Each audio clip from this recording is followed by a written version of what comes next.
head, yeah. You can see my shadow on it. Yeah.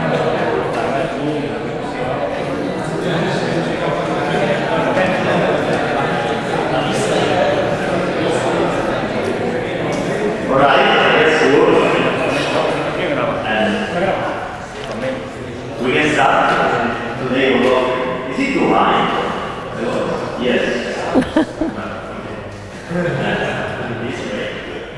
So it's a pleasure to have today Priya, and now let me try to pronounce the surname without putting too many accents. Natarajan. Perfetto. Okay, without the microphone. And well, we say from there we need the microphone. So let me introduce her a little bit. And she was a PhD in Cambridge in 2001, and she had really a brilliant career because just after that she was a professor in Yale. And she did also, this is very curious, a PhD in history and philosophy of science. So if you want to ask her things, she's really the best person. And at the moment, she's also fellow of the Royal Astronomical Society and the American Physical Society, and was the former chair of the astrophysics division of the physical astrophysics, the American Physical Society. She's really good and big in outreach, and for example, she wrote a book which is called Mapping the Universe. And what is very interesting is that she was a promoter, one of the promoters in the Hubble Space Telescope for the double blind review. That means that when people apply for time, for example, in the Hubble Space Telescope, there are no name or institution. So basically, these are always or gender problem or institutional problem and these kind of things. This was actually very successful, and apparently now also NASA is wants to do the same, and so they will start the same program. Well, she had many prizes and many things that well, I'm not going to list it here, otherwise I'm going to cover all the talk of Priya. But let me say that she is a world expert in mapping the dark matter distribution. So if you want to know where your family dark matter candidate is, it's Priya. And of course, this is what also she will talk about today. She's also a world expert on knowing where the black holes are coming from. So they have primordial origin. So let's welcome Priya for today's colloquium, and we'll start with this interesting talk. Thank you. Thank you very much. Thank you very much. It's a real pleasure and a privilege to have this opportunity. I love Barcelona, so it's very nice to be here. So today I want to talk about, sort of share with you how our thinking about the origin and the growth history of black holes has evolved in the last 10 to 15 years. There's been enormous progress from where we started about 10 to 15 years ago, partly driven by the multi-wavelength data sets that are now available for accreting black holes as well as quiescent black holes. So let me first, I wanted to acknowledge, today I want to spend quite a bit of time focusing really on the early growth history of black holes and the implications of the early growth history of black holes for observational validation of theoretical models and the models that I'm going to talk about, how they can be tested with upcoming observatories and facilities. So the subject of starting to look at the origin of first black holes, as I said, has really gone through a renaissance in the last 15 years or so. And I'm just listing here a lot of people around the world running various groups who are really active in trying to understand the origin and growth history of black holes. Particularly want to point out that the first 4 names are people who are part of my research group, and Angelo Riccardi.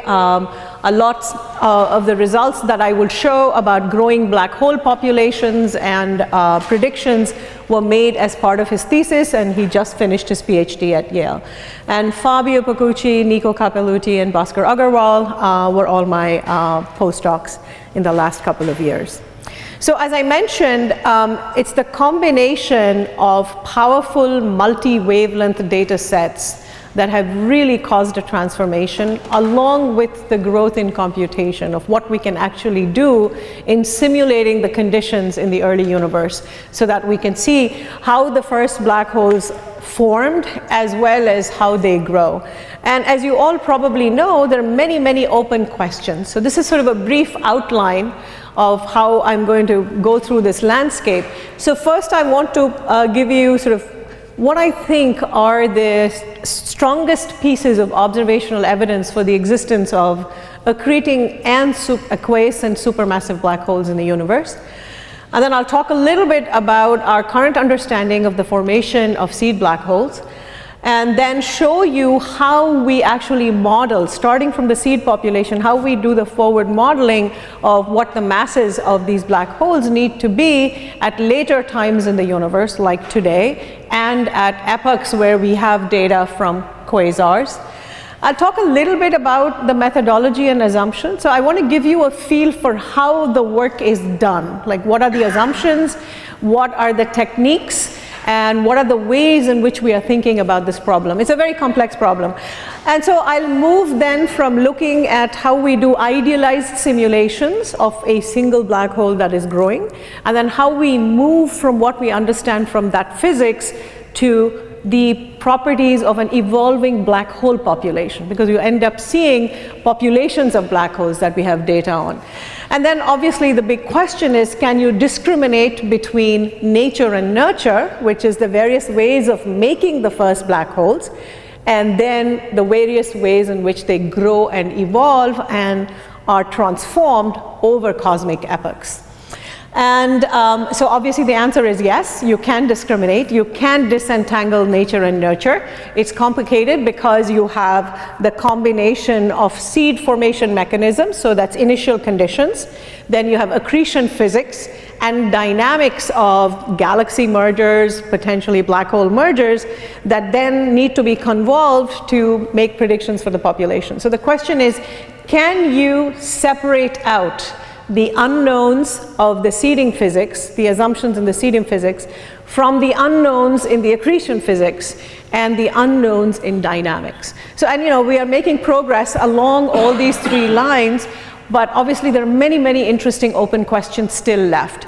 But I'm going to make the case that you can actually test many of these key scenarios for early black hole formation with upcoming suite of instruments. So there's the James Webb Space Telescope, there's LISA, that should go up within the next 20 years and give us a rich, completely different data set, and LINX, which is a proposed X-ray observatory. And of course, as I speak today, I think tomorrow afternoon, eROSITA is going to be launched.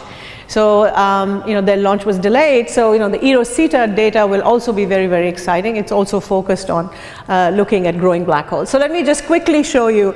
So part of the problem, one of the reasons we have a lot of open questions still is the scales of the black hole growth problem.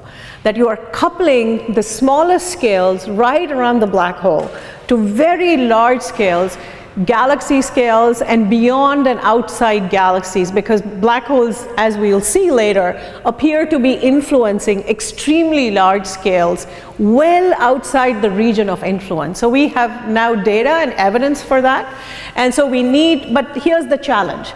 You might say, well, we have really good codes, we have really fast computers, maybe we can just do the whole problem. You actually cannot, because not only do we have a range of physical scales, we have a range of temporal scales over which there's time variation that occurs, and in terms of the physics, relevant physics operates on very different time scales. So that's been the challenge. So for example, if we look at the black hole in the center of the Milky Way, the quiescent black hole, which is 4 million solar masses, then you find that the Schwarzschild radius of that black hole is about 10 to the 12 centimeters, right? So that's a scale that you would like to resolve if you want to actually map down the accretion flow all the way down to the, we cannot do it yet. Okay, so that's not doable at the moment. Then we want to couple that to the galactic nucleus, which is about 8 orders of magnitude larger. And then, of course, you want to couple it, as we'll see, there are observed empirical correlations that suggest that the properties of the black hole are correlated to properties of the stars in the innermost regions of galaxies. So you obviously want to then connect with the stellar extent of the galaxy. And then, as I will show you in the kinds of models that we build in the framework of the cold dark matter cosmology, everything, structure formation of all galaxies is driven by cold dark matter halos. And and these are the same halos that have stars forming in them, that have the black holes in them. So you need to kind of access the extended dark matter halo. And then you need cosmological scales, because eventually gas that makes it all the way in, that has to make it all the way in, needs to come from from the cosmic web on very large scale. So this has been extremely challenging. It's a very, very challenging problem, and we have not been able to couple all these scales effectively. So I'll show you the tactics that we have adopted. But before I do that, I just wanted to give you a sense of a couple of basics, because I know the audience is broad and not everyone's working on black hole growth. So there's some fundamental numbers of relevance for black hole growth. First is the luminosity that you get from accretion of matter onto the black hole. And there's a critical luminosity called the Eddington luminosity, which basically comes from balancing the gravitational force on a gas packet to the radiation pressure. So that gives you a luminosity where the luminosity is proportional to the mass to just 1 power, right? So it's just linearly proportional to the mass. And that's the critical luminosity. And this accretion luminosity is actually given by epsilon, which is the radiative efficiency of the flow. This is a factor that is going to be very important when I talk about the aspects of accretion physics that we don't know. Okay? So there's radiative efficiency epsilon, and m dot is the gas inflow rate. So it's a gas supply rate to the black hole.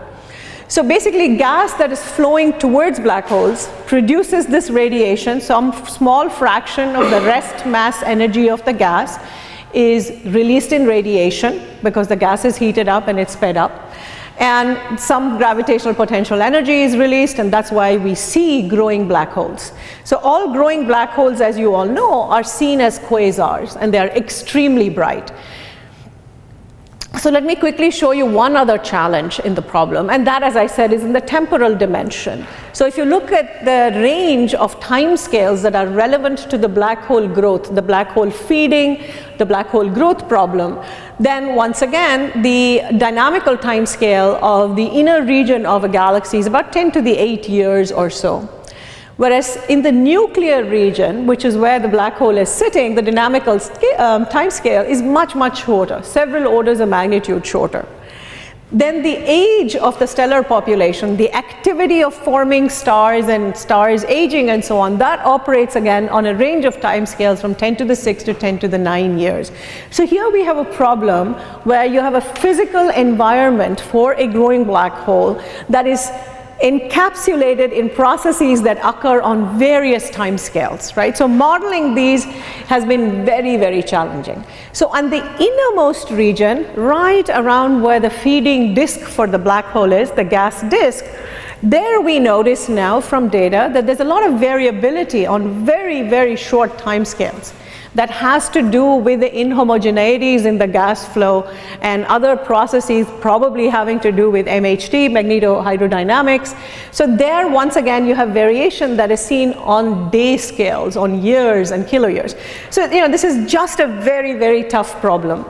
And I'm sorry the red probably hasn't come out as well in the light, but this is just to show you that as a function of distance from the black hole, what kind of output observational data do you get, and what wavelength does it come out on. So the only thing to really notice, I just want you to focus on the row that tells you whether you can access the innermost region with, so the innermost region, which is about 1,000 Schwarzschild radius for a black hole, that you can, that is the broad line region. There is gas out there that is at the base of any outflow that a black hole might drive, and that is unresolved at the moment. So this is the state of what we can measure, okay? It's unresolved, and the emission and absorption line, spectroscopy, and variability are all we have a feel for. So we can't actually image it. It's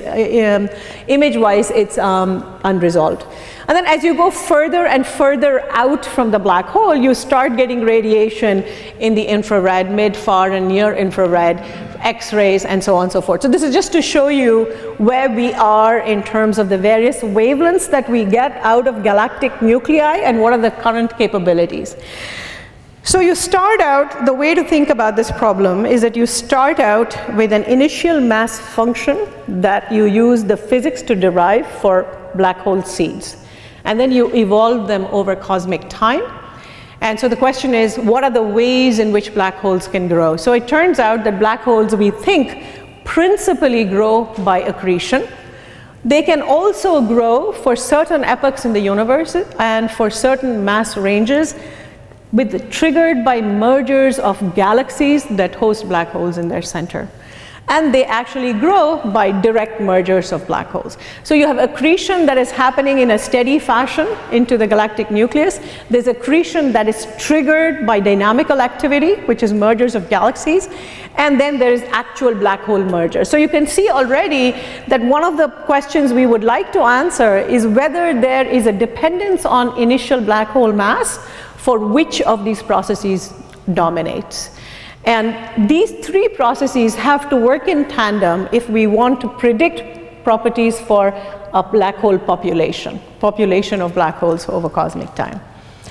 So let me now move on to show you that basically the strongest evidence for a black hole still comes from the center of the Milky Way. And this is real data from Andrea Getz's group, a UCLA group. And there's an equivalent group at the Max Planck, headed by Reinhard Genzel and others. And so these orbits have been mapped for the 25 nearest stars around the central black hole of our galaxy. And the black hole in the center of our galaxy is quiescent, so it's not really accreting gas and glowing as a quasar. It's basically a dead black hole. But because of the gravitational proximity of these stellar orbits, their orbits are perturbed. And you just saw that we've actually, that's all real data. You're able to close and map these elliptical orbits. So what you saw is a little gas blob was what got us excited a few years ago. There was a blob of gas that came very close, and we thought it might be accreted and we'd see a nice flare. It turns out it kind of missed and it went back, and so we've predicted in the future, in another 20 years, there may be a feeding episode, and so the black hole at the center of the Milky Way might light up, okay? So that's hopefulness, right?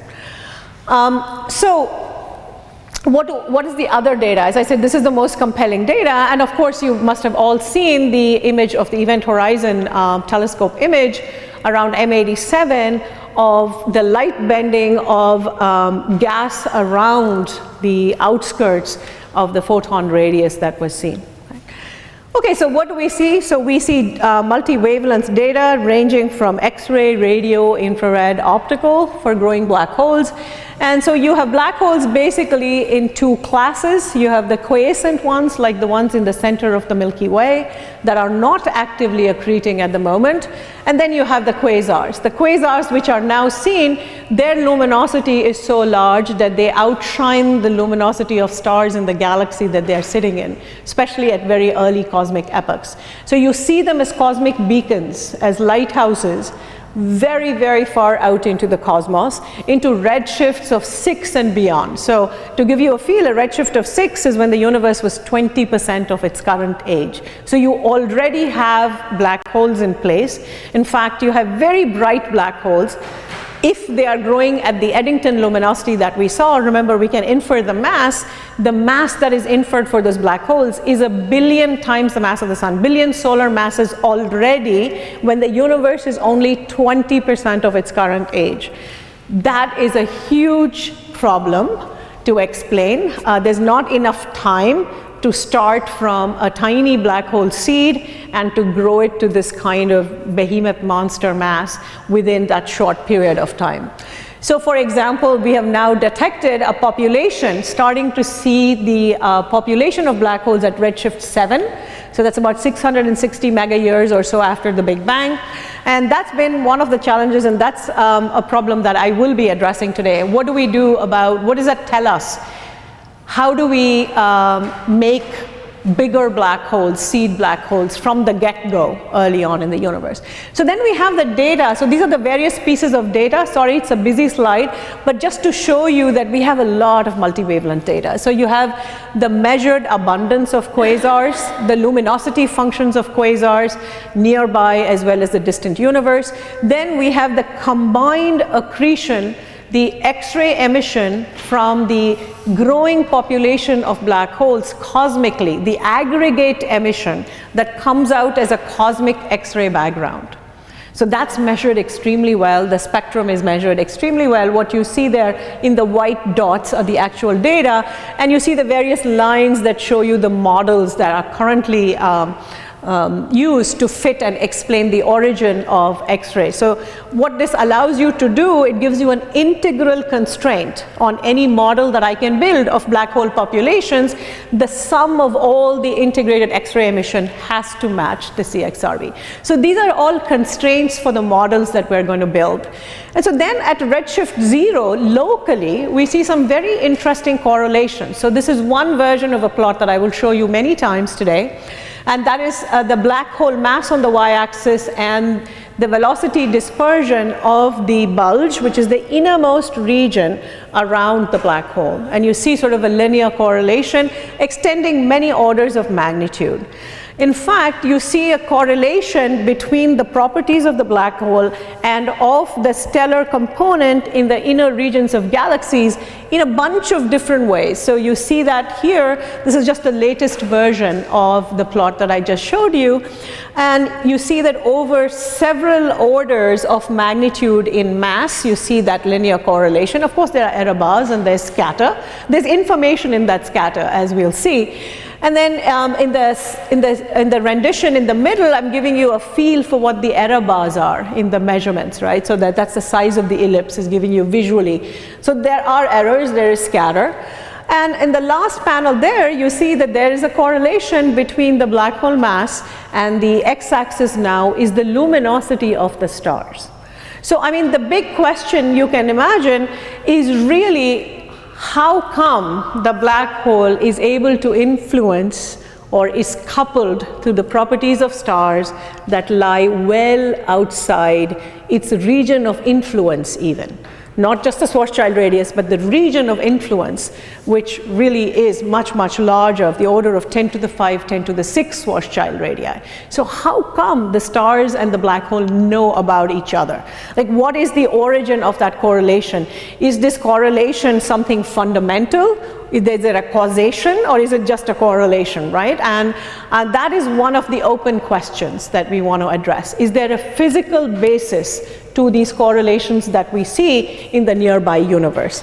So first thing to see, just a back of the envelope calculation shows you that it's not crazy that the black hole and the stellar population are somehow connected. We now know that they are intrinsically connected. We know, basically we know that stars form out of gas, gas feeds the black hole, so the gas supply clearly in the inner regions of a galaxy probably controls both of them. But now it turns out that we know, because of this, there's a process of physical feedback between the growing black hole and the evolving and growing stellar population.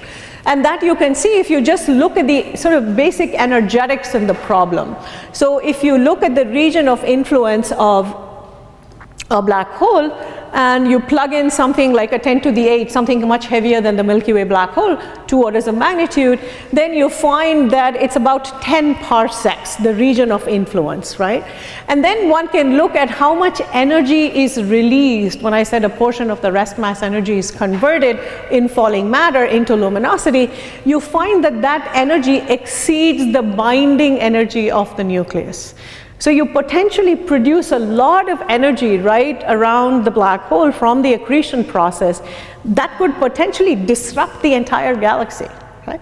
The only, and the reason it doesn't is because it's not as efficient. It's not very efficiently coupled, but it's coupled. Okay? It's inefficiently coupled, but it's coupled. So we also know directly from data that black holes influence their immediate environments out to very large physical scales of the order of megaparsecs, well outside the galaxy. So this is actually a case on the left-hand side. You see Chandra image of the Perseus cluster, the bright cluster galaxy in the center, and you can see the shells of material that are reminiscent of an outflow that was driven by a growing black hole when it was copiously growing. And so here is an image at the center of a galaxy on smaller scales where ALMA has allowed us to resolve the presence of a molecular disk and a feeding disk and outflows right around the inner regions. So now let me just quickly go to the motivation that allows us to frame the problem, in the ways in which we frame the problem. So that has to do with the recent discovery of the large number of supermassive black holes that are growing, seen as quasars, out to extremely high redshifts. I just want you to see, look at the masses, look at the mass scale on the y-axis. So there are black holes that are already 10 to the 8, 10 to the 9 solar masses by redshifts of 6 and 7. So as I mentioned earlier, it's a real question, what is the origin of these black holes? How did they grow to have such high masses so early on in the universe, right? So this is, I just want you to focus again on just the little top right panel where you see that as a function of a fraction of the Eddington rate.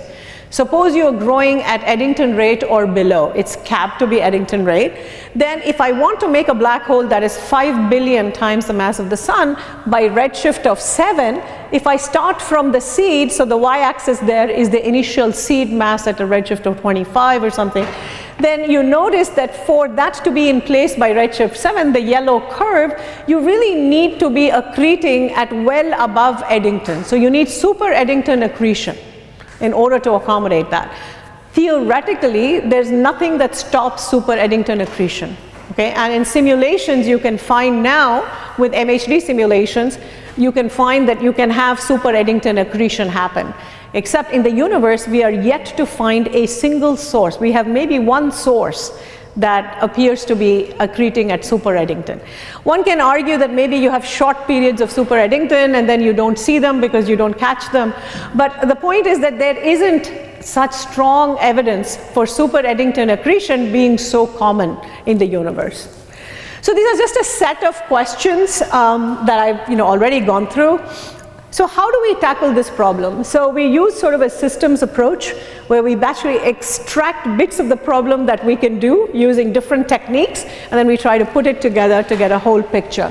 So you start out, everything of course has to happen in the framework of large-scale structure, cosmological simulations, the lambda cold dark matter model, structure formation driven by dark matter halos, and the mergers, hierarchical merger of dark matter.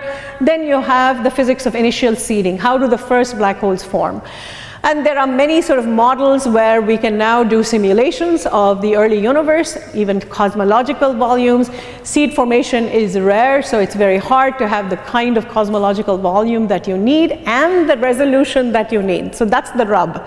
The rub is not that you can't do a large box. You can do a large box, but you can't do it at the resolution that you need to resolve the gas flows right around the black hole. So then, of course, there is an input in terms of how accretion physics proceeds, what is the feedback, what are the energetics of accretion. And for that, there are these sort of decoupled, not cosmological, but completely decoupled simulations that look just at the accretion physics. So they are, now we have simulations that include GR effects and MHD effects. Then there is the big question of how long it takes for two black holes to actually merge. When two galaxies crash into each other, how long does it finally take for the two black holes to merge and produce gravitational waves? That's an unsolved question at the moment. We have some guidance from simulations, and we have some GR simulations that look at the late stages, but we have not yet been able to track two galaxies that crash into each other, the central black holes, all the way down to the gravitational wave production. That's not yet done. So that's aspirational, but I think we'll do it fairly soon. So let me quickly give you a feel for what we think about for initial seeds. So there are roughly two classes of seeding models. So one is you have very light seeds. This we know happens in the universe. This is very feasible. So we know that black holes are the end states of stellar evolution for massive stars. So we know the population 3 are the initial first stars that form in the universe. So stars, the first stars, there's uncertainty about their masses. The initial mass function of first stars is not yet fully pinned down. But we now know that they likely form, they are more massive compared to stars that form later on in the universe. Has to do with the chemistry of cooling and the presence of atomic and molecular hydrogen as the primary coolant. So you're left with the remnants. So you get seeds that are maybe 10 to 100 solar masses. So that's what this process gives you. And then we also know that you don't make one star in the universe. That was believed earlier on because simulations couldn't resolve. But now we know you form a nuclear star cluster. So you form a first cluster of stars. And then you can imagine that there are conditions in which efficiently each of those stars will go supernova, leave behind a little black hole, and those black holes will merge, and maybe you can build up to slightly more massive seed, maybe 1,000 solar masses. And that is still not enough to solve the quasar timing problem to build up the mass faster.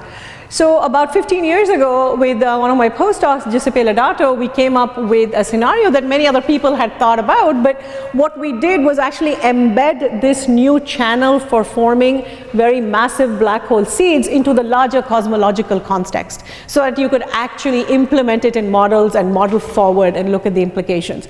So these kinds of seeds are called direct collapse black hole seeds that you form from early pristine gas, pre-galactic gas.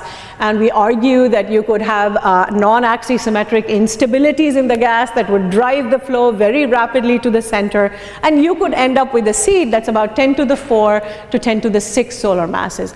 That solves the problem for explaining the quasars being in place so early on, because you start with such a high seed mass, you can actually grow them. You have enough time to grow them even at Eddington rate. You don't have to do super Eddington, you don't have to do anything fancy. So I won't be talking, I know there are a lot of people here who are interested in the ideas of primordial black hole formation. I won't be talking about them here only because there are no constraints on these scenarios that will allow me to patch them on to the kinds of models that I'm building. So I'm really focused on astrophysical scenarios where we have observation. I've been stressing multi-wavelength observational data. So I'm really looking at channels that are constrained at the moment by data sets that we have. If it turns out that there are going to be constraints coming from, say, a population of LIGO events on this population, then they might be viable and interesting seeding models. But at the moment, we really have no constraints of what the IMF, the initial mass function of these need to be, and so on. The only thing we need to know what the mass has to be so that they could not have evaporated by now and they could have survived to have actually formed the seeds of supermassive black holes. So you might say, why do you need so many different channels? So it turns out that having just the one channel, the initial light seeds, is very problematic, partly because now, as I said, we are able to start to simulate, and this is a slice from a simulation by Tom Abel and his collaborators. And what you find, what you see in those little black circles are actually sync particles that are meant to simulate black holes. These are the black holes from a star cluster that first formed. And what you find, this is just density hydrogen, molecular hydrogen fraction, electron fraction, and temperature. If you just focus on the density, you see that the black holes are actually not where the densest gas is. So they scatter with each other's many-body interactions. So they're not in the right place to grow very well. So it turns out that if you look at a redshift of 8, so these seeds form, the first population of stars forms at redshift 20 or so, then they all leave these remnants, and you find that even by redshift 8, there's been very little mass growth on those seeds. So they have not amplified their mass because they're not in the right place. So we need this channel to make initial seeds that are heavier. sorry.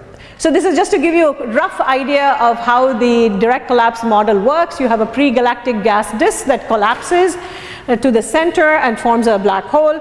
And obviously the way this connects, one of the nice things about this picture for me is that it naturally allows you to connect the properties of the nucleus of a galaxy, future galaxy at early times, where you've assembled the black hole with larger properties of the dark matter halo. And so this is a model in which there is an initial correlation between the mass of the black hole and properties of the galaxy it's sitting in. Whereas in the population 3 light seed model, there is no initial correlation. So this gives you a contrast of two very different scenarios, and look at the implication going forward, right? So because we want to see whether these kinds of seeds will also give you an M sigma relation that we saw, the one at redshift 0, the correlation between black hole mass and the velocity dispersion. And I just want to show you there's been a little bit, so these direct collapse black holes, we've not been able to directly form them in a cosmological simulation, but there's been a lot of progress recently. In the last couple of years, we have the kind of resolution and techniques and volumes to actually follow the formation of massive seeds. Okay, so how do we go about this? So we start out with a seed mass. So we have an initial mass function that we can predict for these direct collapse black holes. We know what it is for the light black holes, and then we want to see how do they grow. And so what we do is we do a simple simulation, an idealized simulation. You formed a seed, it's sitting in a gas cloud. How does it grow? One of the properties other than the mass of the black hole, properties of the gas, properties of the environment, that determine how quickly it can grow. Okay, so there's the idealized simulations where we are looking at that. And then we want to see what the output source spectrum of this growing object is that is obscured by gas. And so this is done with a code, a numerical approach, and a code called GEMS that was actually developed. An early version of this was developed by Fabio Pacucci during his thesis, working with Andrea Ferrara. And so we've refined it for the particular problem where we look at both light and massive seeds. And so we have, just to show you, it has all the standard ingredients. It's nothing special, it's just that for the first time we are looking at the contrast and see if there are any signatures in the output spectrum of this rapidly growing object. And so you might say, okay, that sounds interesting, but you have been telling us that there's a lot of uncertainty about accretion physics. So it turns out that this coupling between how the gas flows, the gas flow rate, and the luminosity that comes out can be bracketed in two regimes. So one is the feedback limited. This is the Eddington rate limited case. This is your standard model where you can maximally, you get out the Eddington luminosity out of a growing black hole. The other one is one of obscured growth, and essentially the difference between the two models, and it covers all bases, right? So in this one, the output luminosity is proportional directly, linearly proportional to the mass inflow rate. And the other case, it's proportional to the logarithm of the mass inflow rate. So this brackets all the unknowns in accretion physics at the moment. So everything has to lie between these two extremes. Okay? All other intermediate cases are between here. So if we bracket these and are able to follow our individual black hole growing with two different models for how accretion might happen, then we have two sets of predictions for what the output spectrum should look like. Okay? So, but then there's something very interesting that happens. So if you have, so in this cartoon, we talk about how there is a very interesting epoch in the very early universe where you might get a signature that discriminates between light seeds and heavy seeds. And it's a very intriguing signature. And the reason I'm spending time on it is that, you know, it's observable, it's detectable. In fact, James Webb Space Telescope should see this. So what you see is what is shown in the schematic is you have this pristine halo, a pre-galactic halo that forms a direct collapse black hole. And one of the ingredients that is needed to form a direct collapse black hole, it's not clear if it's both sufficient and necessary. We don't know if it's sufficient and necessary, but it's definitely sufficient, is that you have a nearby halo where you form a first set of stars, and there are ionizing photons that are providing a background for this halo that's going to form a direct collapse black holes.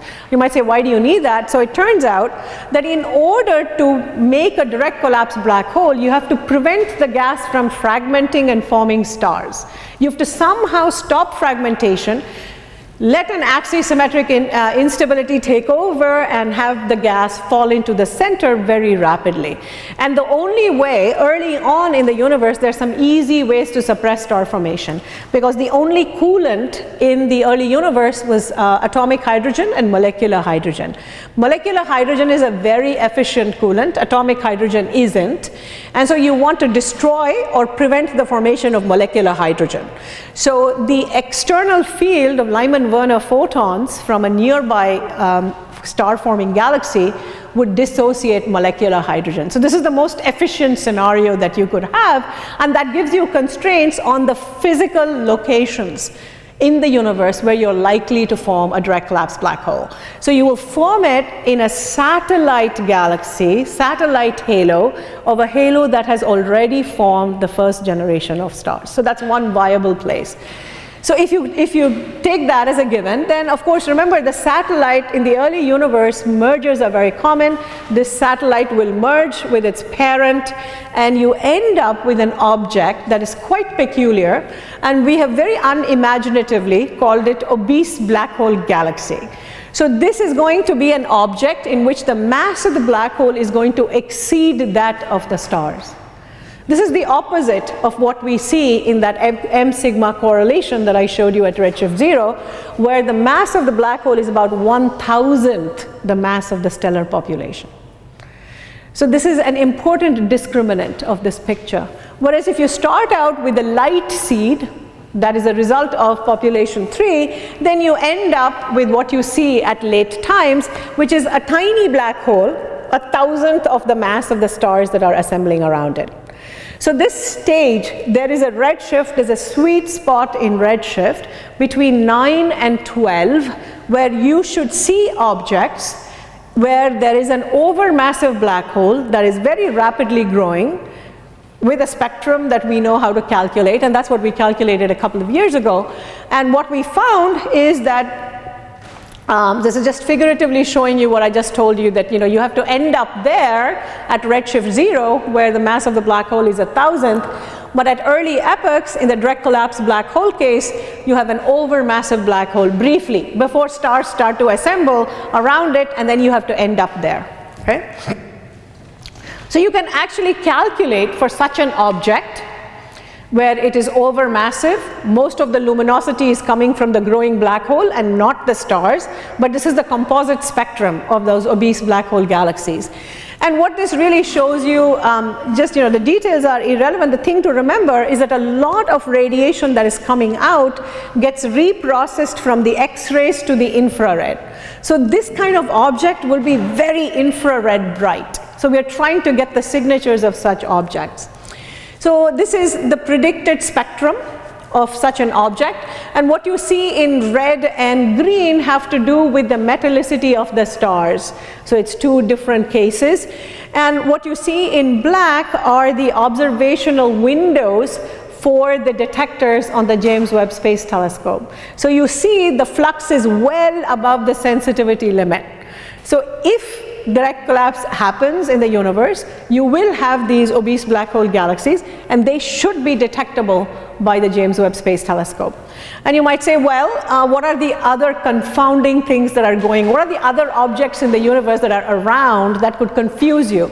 So it turns out, luckily, not many other objects have the same spectral shape. There's a very sharp change in the spectral shape between 1 and 3 microns that you get for these direct collapse black holes, because so much of the energy is rapidly reprocessed from the X-ray into the infrared. So this is the mid, near, far infrared, by the way. So 1 to about 30 microns is the range where all the reprocessed energy comes out. And you see once again that the blue lines there are galaxies that are old galaxies with very red dusty stars. They will not contaminate our detection of direct collapse black holes. And so this, in contrast, is the predicted spectrum for a light seed. a light seed that is now in a growing light seed in a galaxy at the same epoch as the direct collapse black hole.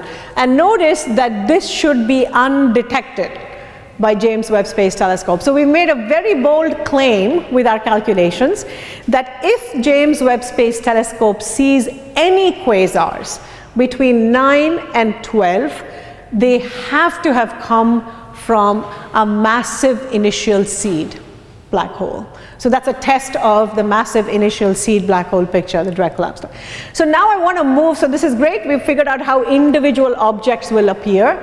The question is the population. So we have data of the luminosity function, the abundances of quasars as a function of time. So how does this model do? How does this model match the data? So how do we go about calculating? So I just want to remind you once again that, this approach that we have taken, so I want to focus now on how we're going to embed everything in the larger framework of large-scale structure. And we're going to make some assumptions about seeding, accretion dynamics, which we can vary. So we built a set of semi-empirical models that allow us to use these individual properties for two types of growing black holes into predicting the variation you would get from the differences in accretion, dynamics, for a population of black holes at every epoch. So the model output is the abundance, the luminosity function of black holes as a function of cosmic time in slices. And we can change all these assumptions about accretion. Remember I showed you they bracket the accretion, two kinds of models. These models are so fast, they're not actual simulations.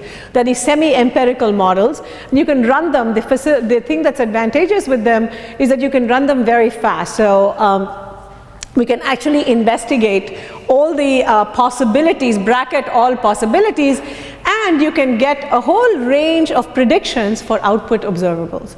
So obviously the observables that you get have to match what we have seen already and make additional predictions, right, to test these models. So that's really what these models, and for those of you who are interested, to give you just a feel for what we are doing, you can go and read more about it later, is that we start out, as I said, in the context of the lambda dark matter driven paradigm for cosmic structure formation. So you work backwards, you start out with the dark matter halo at redshift 0, you populate the seeds early on, you track the growth of the host halo and the growth of the black hole simultaneously. So you're accreting, it has an accretion episode, then there's a merger, and so on. And so this is like a Monte Carlo driven sort of scheme where we can model the entire population, and you can keep repeating it and you build up the properties of the population. There's some key physics assumptions that go into this modeling, obviously. So when a black hole is accreting, when does it stop accreting? Does it continue forever? I mean, you can have a scenario where it continues accreting till it is merging with another black hole, right? So there are some assumptions that you can make, and that have to do, so we were able to show that how you connect the dark matter halo to the stars, to the black hole itself. There's a set of correlations, we use observed empirical relations, but these are the relations that we can then connect back to why you have that slope for the correlation that is seen at redshift 0. So those parameters actually have significance in terms of what we are assuming about the model. And so we have a more sophisticated model driven mostly by empirical data. Sizes of observed galaxies, the stellar mass of galaxies as a function of redshift, and so on. So what that allows us to do is to do this. So we can now make a prediction. So these are model. This is one rendition of the model. So this is a population of black holes. You see them growing, and they have to end up on the M sigma relation. The little crosses that you see are the real data at redshift 0. So these guys have to grow, and they have to end up on that relation, right? Because they have to follow these are constraints that have to be satisfied. So this is what we do. We are able to derive these sort of populations of models as a function of cosmic time. And what we find is that then we can predict what the M sigma relation should be for various accretion ideas as well as seeding, right? And so this just shows you a landscape of the kind of parameter space that we can track. So what is shown, the light refers to light black hole seeds, the PL refers to an accretion model, the power law model, and so you see the light and the heavy seeds with the same accretion physics, and then we are varying the accretion physics for the same seeding. So the idea here is we are trying to disentangle seeding from accretion. And what you find is that there are some signatures that show up, but they're very hard to disentangle. And that has to do with the fact the low end of the M sigma relation, remember I mentioned that the scatter is meaningful, there is some information in the scatter, but it's very hard to measure black hole masses at the low mass end with the kind of accuracy that you need to really cleanly sort this out. So we keep looking, let's keep looking to see what other discriminants you can get. So before I do that, we can want to show you some recent work that we did looking at a cosmological simulation in which we have now attempted to do the full story. But we've not quite succeeded, but we, in the sense that we don't resolve the gas flows in great detail. But this is a Romulus simulation that was done by Michael Trammell and collaborators at Washington. It's a state-of-the-art simulation, and we find some very interesting things in this cosmological scenario, which of course doesn't have the resolution to resolve the flows right around the black hole yet.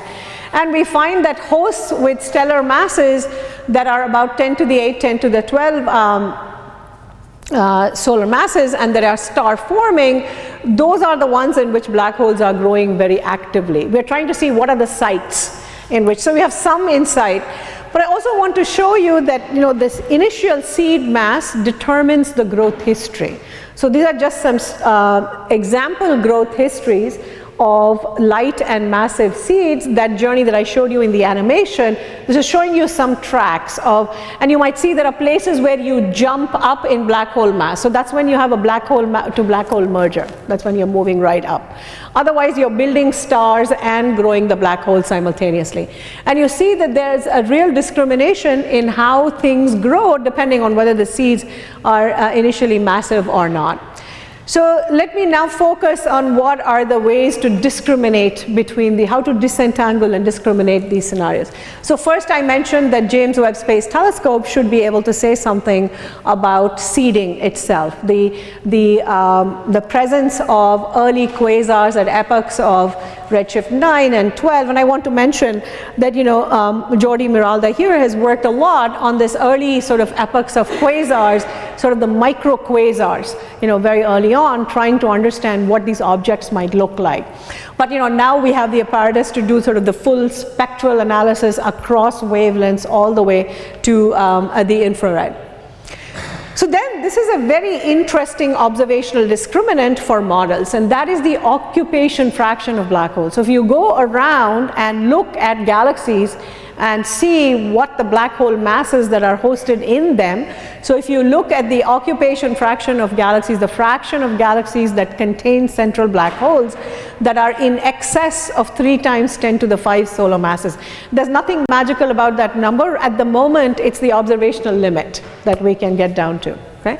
So what you find in black dots is the data. This is actually data from Jenny Green and collaborators, Elena Gallo, Vivian Baldassar, and so we have now plotted that data on our various model parameter exploration schemes.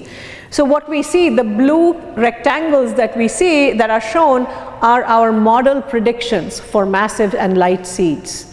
So what you see at the moment by eye, I'm not claiming that the heavy seed model is correct or whatever, but there's a lot of support for the heavy seeding model with the current estimates of the occupation fraction. So one other thing that our models can do is predict the growing black hole population or the active galactic nuclei population as a function of redshift, because I told you we can give outputs at every cosmic epoch, and I can give you a census of all the black holes that are turned on at that epoch. So that's a prediction for what sources should be seen with future missions, like the LYNX mission, which is a proposed X-ray mission in the United States. And these are, you can see the purple, the cooler colors are heavy seeds, the lighter, the orangey colors, the warmer colors are light seeds, and you can see that there's a difference in the predicted abundance of active galactic nuclei, active sources, the number you should detect in a deep field that could help you discriminate seeding. And you see the discrimination already from, you see it quite sharply between redshift 6 and redshift 10. And then, of course, the piece de resistance is gravitational wave data. And this is the most exciting window for supermassive black holes, because unlike the case of LIGO and stellar mass black holes, you will inevitably have electromagnetic counterparts, because the inner parts of galaxies are super messy. There's gas, there's stars, and there's a black hole. It's a blessing as well as a bit of a curse, but overall it's a blessing because we are likely to see a precursor event before you get gravitational waves from the merger of the two black holes. And you will likely to see post-cursor events, gas signatures, electromagnetic counterparts after the merger as well. So you will see something go off, you can actually get a wealth of data from the electromagnetic counterparts, which you don't in the case, by and large. You get it for the neutron star case, but you don't really get it for the other cases. For two clean black hole mergers, you don't, stellar mass black hole mergers, you don't actually see electromagnetic counterparts. But you know, one of the things our model can do is, because we track the growth of black holes via all these modes, we can predict the number of gravitational wave coalescence events that you should see, as a function of initial seed, as a function of accretion model, and so on and so forth. So this is just to show you that these are predictions for LISA, and for a 4-year mission, the total number of events that you should see, once again, the warmer colors are for initial light seeds, and the cooler colors are for the direct collapse black hole model, the heavier seeds. And you can see that there's discrimination. The x-axis for the top panels is redshift, so these are events, number of events predicted as a function of redshift, and you can see that the discrimination comes from, obviously at very high redshift, you have formed the direct collapse black holes, and they are going to produce more prominent gravitational wave coalescence events. So you see the purple stuff that you can start measuring, you become sensitive to events that are further out in redshift. Whereas in the bottom panel, it's a function of chirp mass, which is the final merged mass of the system. And you look at the event rate, and once again, from the gravitational wave data, we can actually estimate the final merged mass, and we can actually discriminate the two models as well as, so what you see here is the seeding can be very easily discriminated, but the accretion is tricky, because remember the yellow and orange are two different accretion models. So we're going to need a combination of data. Gravitational wave data, the abundance data, as well as occupation fraction, all the multi-wavelength data can be put together. And so this has been very, very exciting, because very recently, as most of you know, that we were finally able to crack the problem of predicting what the waveforms should look like for supermassive black hole mergers. So there's been a total breakthrough, as you all probably know, by Franz Pretorius and his research group, as well as Manuela Campanelli and their research group, where they're finally able to do the full GR and predict waveforms for merging supermassive black holes. And so this is where we are in terms of the future. The gravitational waves are one of the cleanest ways to ferret out seeding, initial seeding. And in combination with other wavelengths, we can actually separate out the seeding, the dynamics, as well as the accretion physics. So what is shown there are the slew of instruments. The gravitational wave detection instruments is a function of frequency that are currently available or upcoming. So you have LIGO, you have LISA in the middle, the blue diagram there. And then you have pulsar timing arrays that are currently active, and in a few years we should be able to get some constraints, meaningful constraints for supermassive black hole growth. So at the moment, so this graph has already changed. I made it like a week ago. This is a version from Northwestern taken about a week ago. I mean, as you all know, LIGO is now detecting an event a week. So it's really hard to keep this updated, right? So the stellar mass black hole graveyard is getting fully populated, and very soon we should have information. And the hope is we will have something quite like this for supermassive black holes once LISA flies. And because of the richness of accompanying electromagnetic counterparts that you expect from the mergers of supermassive black holes, we are going to get a lot more information. We will get information in gravitational waves, as well as all the electromagnetic spectrum, starting from shortest wavelengths, X-ray, all the way to very long wavelengths down to the mid, near, and far infrared. So I think the prospects are very, very bright. And I wanted to give you a feeling of where the subject is at the moment. So it's obviously not all solved, and this is one of the goals, is to not give you a sense of a tidy picture. So we have some bits of the picture that are well understood, many open problems, particularly for students who are looking for thesis problems. There are many exciting things to do. Many basic open questions that are yet to be figured out.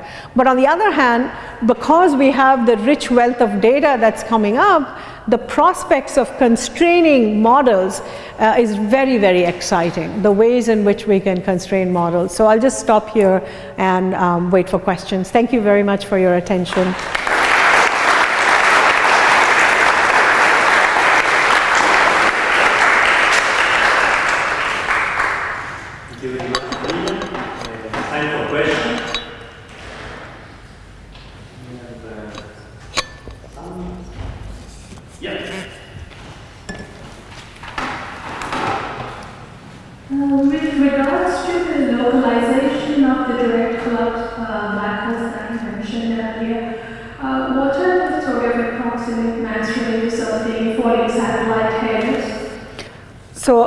That's a great question about talking about the configuration and the spatial locations of the sites where you would form direct collapse black holes.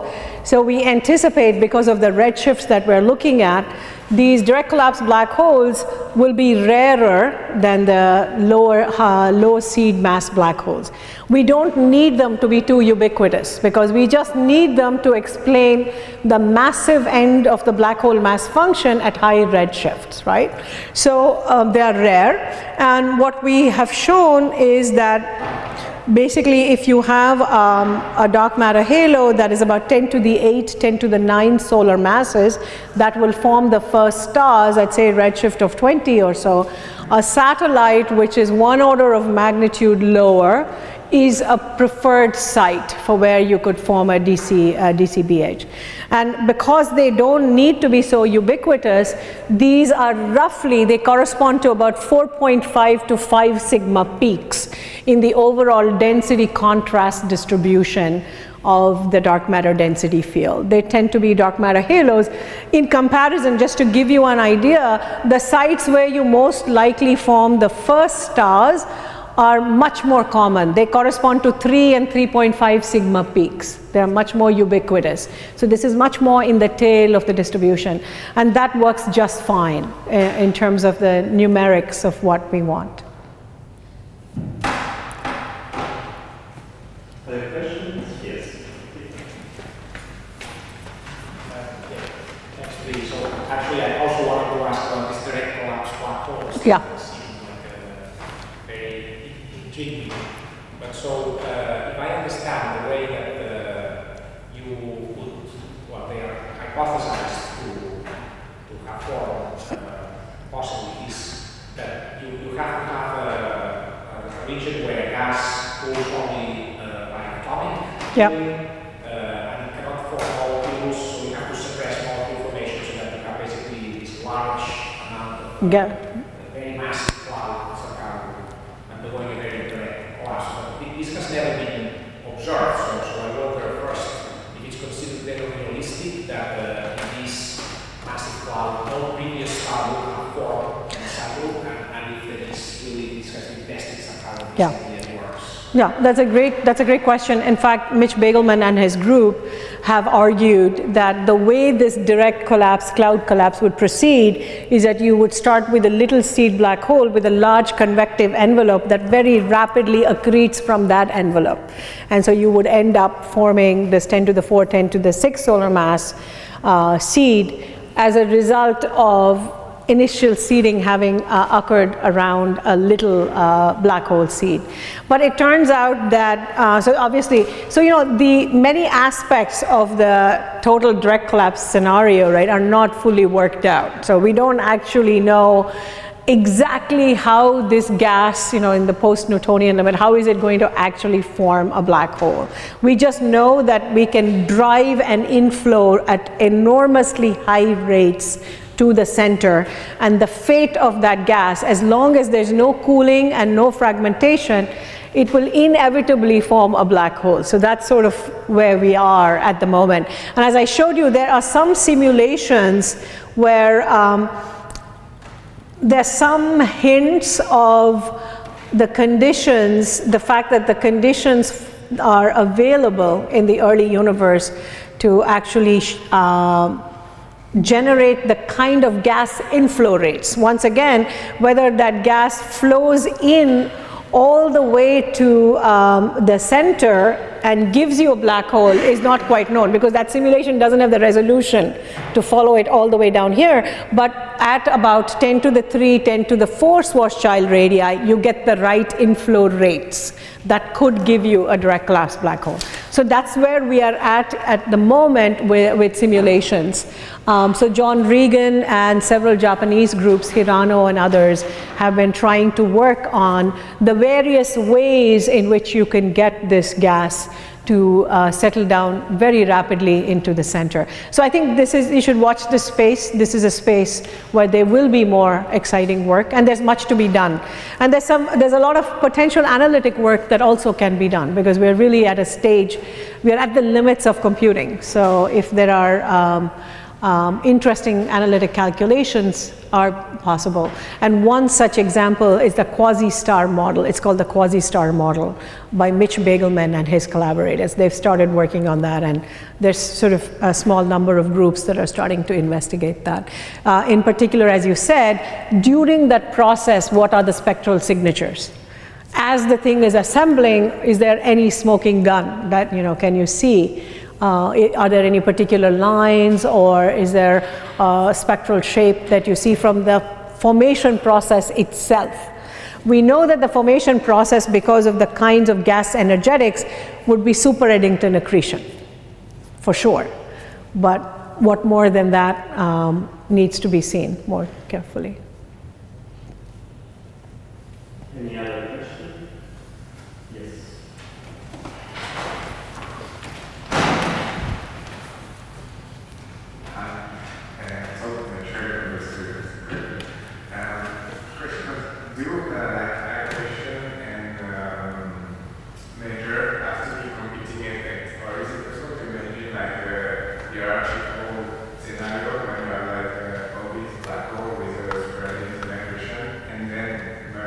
Yeah.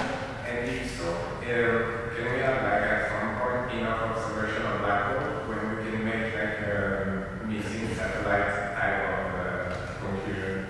Then we say, okay, this has to be this scenario because what we observe now, is it possible like in 5, 10 years? Yeah, so I don't quite understand the analogy with the, it's a very interesting question. So yes, so I think these are not competing effects, they can happen simultaneously. So for example, the current thinking is that if I want to look at the growth history of, say, the black hole that has ended up in the center of the Milky Way, this is your garden variety 10 to the 6, 10 to the 7 solar mass black hole.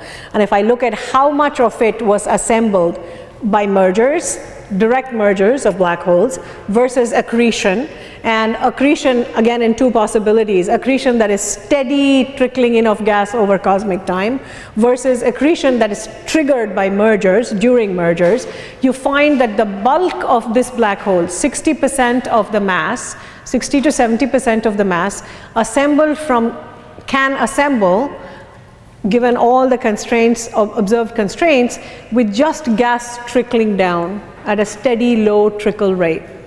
And the merger triggered is about 10 to 20%, and the direct mergers constitute a tiny portion of the assembly history of this black hole. However, if I then look at a black hole like the one at the center of M87, which is few billion solar masses today, you find that the proportion that is required, that is needed to grow this black hole over cosmic time, is actually very different. So for this black hole, down to redshift 2, you have the same kind of combination like the garden variety black hole, 60% or so direct accretion of gas, 20% or so from actual merger triggered accretion, and then 10% or so for direct mergers. But from redshift 2 down to today, much of the growth is mergers. The mergers from satellite, from galaxies that have fallen into clusters from satellites. So we notice that that mode of growth dominates for the most massive black holes and at the most recent times. So that's what the current work, that's what's so exciting about these kinds of models, is that you can parse and see for any final black hole mass, what are the permitted growth histories? What is, on average, what is the permitted growth history? And as you said, for these ultra-massive black holes that you see in the nearby universe, we know that the mergers were a very, very important part of the growth scenario, especially at late times, very close to epoch from redshift 2 to redshift 0. So at that epoch, we can then look at the statistics of the number of satellites, the number of mergers, to figure out how many. So right now, we are able to constrain this fraction not by counting mergers yet, but we should be able to do that soon, both with GW, the gravitational wave events. And right now we are doing this by actually looking at the growing quasar population. So we are looking just at the accretion signatures, not so much the mergers. But you're right, we should be able, if I understood your question, we should soon be able to start, within the next decade or so, start looking at the combined signatures of accretion and merger. And the reason I said not LISA, but we can start doing this with the pulsar timing arrays for the most massive black holes. So that's on the imminent horizon, yeah, within the next 10 years or so. I think I understood your question. That's right, yeah, okay, great, yeah. All right, because of the time constraint, I think we can ask other questions, but you are right, because for the students at 4, you can meet with Priya at the common room of the SEC, and all the others can meet at 3. So if you guys want to come, please come. Okay, and then now let's take it. Thank you. Thank you very much once again. Shall I disconnect?